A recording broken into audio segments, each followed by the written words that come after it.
After waking up with a jolt, the girl laid in bed a few seconds longer, reaching over to switch on her bedside lamp. She tried to remember exactly what had stolen her sweet slumber away when she couldn't. The brunette swung her legs over the side of the bed and hovered herself up, checking the time on her phone.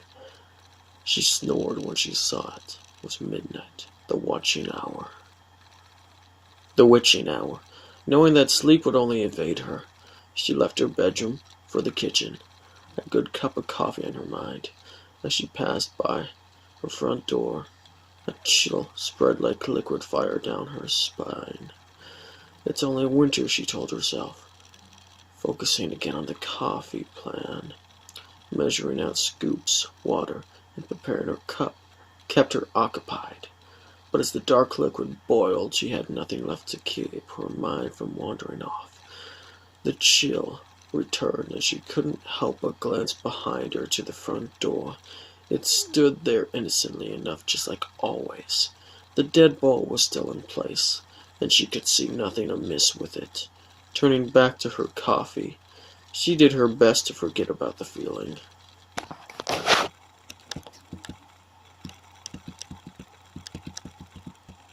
With her cup in hand, she started back towards her bedroom. As she walked by the front door, she decided that a quick glance out of the peephole would help calm her restless mind.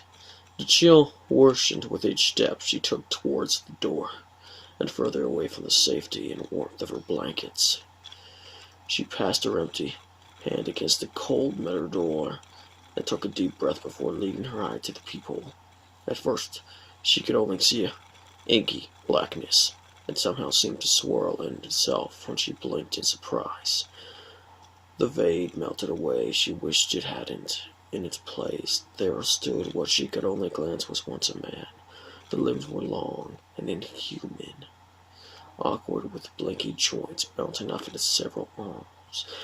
Not unlike the branches of a tree, the creature was dripped in a black suit somehow. Mankind, the thing more monstrous to her.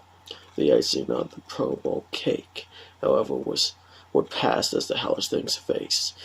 It was as though her mind blurred the ghostly vintage to spare itself further shock and horror. She shoved herself away from the door with the hand still pressed against it. The sliding mug of coffee fell. The liquid burned her bare legs as she fell backwards and tried to crawl away from the door. She knew somehow that her mind hadn't been playing tricks on her. As Crab walked away from the door, she watched as tentacles, as black as the void she first saw, snake around the cracks.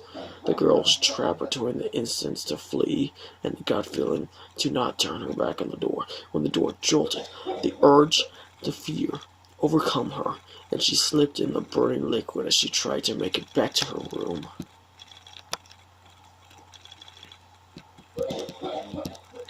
She knew deep down that she was tripping herself in a corner, but she had to get away from the door. The girl was halfway down the hallway when she heard the previously locked door creak open. She screamed and slipped into a wall, cracking a chain on it, and standing there. After that, there was only blackness. Nicole, a warm male voice. Nicole, a warm male voice snapped the woman out of her trance. As she turned around, she was met by one of her sister's doctors. She nodded, not sure if she should say anything, or even if she could find her voice. If she did have something to say, that morning she had gotten an urgent phone call from the hospital saying that her sister Lindsay was there.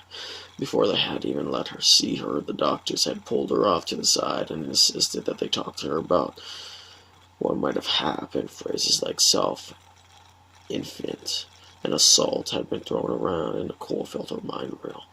She still hadn't fully understand what they had been saying until she saw Lindsay with her own eyes. Her little sister had a bandage wrapped around her head, covering both of her eyes as well as her ears. They said it was to keep her now deadened eyes from dying out and tried to keep infection out of the wounds Lindsay had made to her ears. The doctors had guessed that either she or someone else had jammed a pencil into them to keep her off balance, to find herself against something. There was the mix of first and second-degree burns on her hands, legs, and feet from what was assumed to be her coffee her neighbors found slipped all over the entire apartment.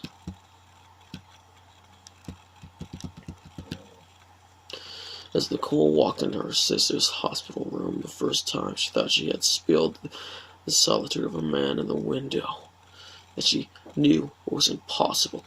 Her sister's room was on the third floor of the hospital.